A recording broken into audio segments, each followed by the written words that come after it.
उत्तर प्रदेश के एक छोटे से कस्बे प्रयागराज के पास बसे गांव हरिपुर में एक साधारण सा परिवार रहता था। उस परिवार में थे रामू चायवाला, उसकी पत्नी सीता और उनका 10 साल का बेटा अर्जुन। गांव की मुख्य सड़क पर रामू की एक छोटी सी चाय की दुकान थी। दुकान बहुत साधारण थी, टीन की छत, लकड़ी का काउंटर और सामने 2-3 बेंचें। रामू सुबह 4 बजे उठ जाता, कोयले की आंच जलाकर बड़ी केतली में चाय चढ़ा देता। उसकी चाय की खुशबू दूर दूर तक फैल जाती। बस अड्डे पर आने जाने वाले लोग, रिक्शा वाले, मजदूर और छोटे दुकानदार सब रामू की चाय के दीवाने थे। अर्जुन रोज स्कूल जाने से पहले पिता की दुकान पर मदद करता। वो गिलास धोता, बिस्किट के डिब्बे सजाता और ग्राहकों को चाय पकड़ाता। कई बार लोग उसे प्यार से कहते, अरे चाय वाले के बेटे, तू भी बड़ा होकर चाय बेचेगा क्या? अर्जुन मुस्कुरा देता, पर उसके दिल में एक सपना था। वो बड़ा आदमी बनना चाहता था, ऐसा आदमी जो देश के लिए कुछ बड़ा करे। एक दिन स्कूल में अध्यापक ने बच्चों से पूछा, बड़े होकर तुम क्या बनना चाहते हो? किसी ने कहा डॉक्टर, किसी ने कहा इंजीनियर। जब अर्जुन की बारी आई तो उसने आत्मविश्वास से कहा, मैं देश का प्रधानमंत्री बनना चाहता हूँ। पूरी कक्षा हंस पड़ी। कुछ बच्चों ने मजाक उड़ाया, अरे चाय वाले का बेटा प्रधानमंत्री बनेगा। लेकिन उसके अध्यापक शर्मा जी ने गंभीर स्वर में कहा, बच्चों, सपने देखने का हक सबको है। मेहनत और ईमानदारी से कोई भी ऊंचाई हासिल कर सकता है। शर्मा जी की बातें अर्जुन के दिल में बस गईं। दिन बीतते गए। अर्जुन पढ़ाई में बहुत तेज था। रात को दुकान बंद होने के बाद वो लालटेन की रोशनी में पढ़ाई करता। कई बार बिजली नहीं होती तो भी वो हार नहीं मानता। उसकी माँ सीता उसे दूध का गिलास देती और कहती, बेटा, मेहनत से कभी मत डरना। गांव में लोग अब भी उसका मजाक उड़ाते, लेकिन अर्जुन चुपचाप अपने लक्ष्य पर ध्यान देता रहा। 10वीं की परीक्षा में उसने पूरे जिले में पहला स्थान प्राप्त किया। गांव में पहली बार किसी बच्चे ने इतनी बड़ी सफलता पाई थी। अब वही लोग जो पहले हंसते थे, उसकी तारीफ करने लगे। आगे की पढ़ाई के लिए अर्जुन शहर गया। वहां उसे कई कठिनाइयों का सामना करना पड़ा।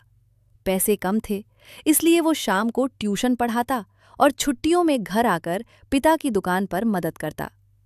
कॉलेज में उसने राजनीति विज्ञान विषय चुना। वो देश के इतिहास और संविधान के बारे में पढ़ता और महान नेताओं के जीवन से प्रेरणा लेता। वो अक्सर कहता, देश को बदलने के लिए पहले खुद को बदलना जरूरी है। कॉलेज के दौरान उसने छात्रों के मुद्दों को उठाना शुरू किया। फीस बढ़ोतरी और लाइब्रेरी की कमी जैसे विषयों पर उसने शांतिपूर्ण आंदोलन किए। उसकी ईमानदारी और साफ सोच ने लोगों का दिल जीत लिया। धीरे धीरे वो युवाओं के बीच लोकप्रिय हो गया। कॉलेज खत्म होने के बाद उसने सामाजिक कार्यों में खुद को झोंक दिया। वो गांव-गांव जाकर लोगों की समस्याएं सुनता। कहीं पानी की कमी, कहीं स्कूल की हालत खराब, कहीं अस्पताल दूर।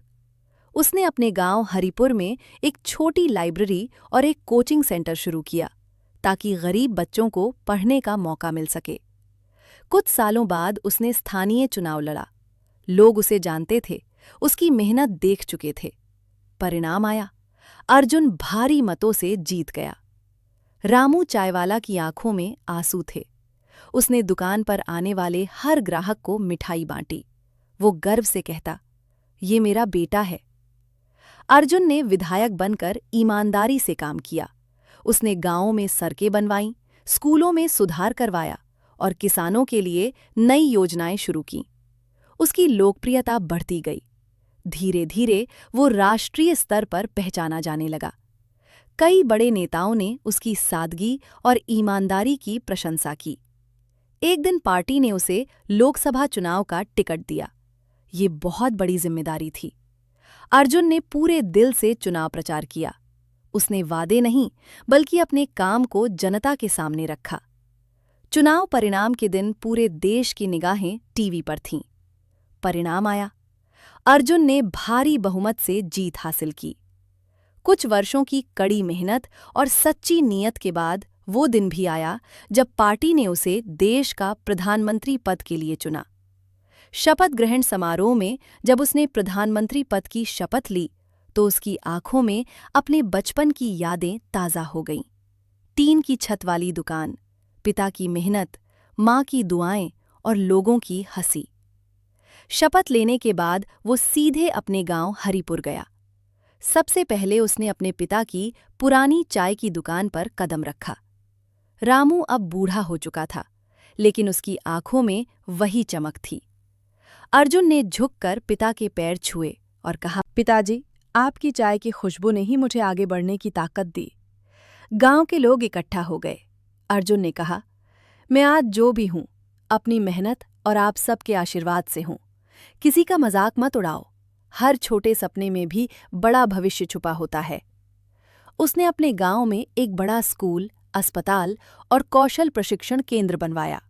उसने ये भी सुनिश्चित किया कि देश के हर गरीब बच्चे को अच्छी शिक्षा मिले। देश में उसके नेतृत्व में कई सुधार हुए। नई तकनीक, बेहतर शिक्षा और युवाओं के लिए रोजगार के अवसर। लोग अक्सर कहते, देखो, वो चाय वाले का बेटा आज देश चला रहा है। लेकिन अर्जुन हमेशा विनम्रता से कहता, मैं आज भी वही हूं, रामू चाय वाले का बेटा। उसकी कहानी पूरे देश के बच्चों के लिए प्रेरणा बन गई। स्कूलों में शिक्षक ये कहानी सुनाते और कहते, अगर सपना सच्चा हो और मेहनत ईमानदार, तो कोई भी ऊंचाई दूर नहीं। गांव हरिपुर की वो छोटी सी चाय की दुकान अब एक प्रेरणा स्थल बन चुकी थी। लोग दूर दूर से उसे देखने आते। रामू अक्सर मुस्कुराकर कहता, मेरे बेटे ने साबित कर दिया कि इंसान की पहचान उसके काम से होती है, न कि उसके हालात से। और इस तरह एक साधारण चाय वाले का बेटा अपनी मेहनत, लगन और सच्चाई के बल पर देश का प्रधानमंत्री बना, ये साबित करते हुए कि सपनों की कोई सीमा नहीं होती। सीख: किसी भी व्यक्ति को उसकी परिस्थिति से नहीं आंकना चाहिए। मेहनत, आत्मविश्वास और ईमानदारी से हर सपना पूरा किया जा सकता है।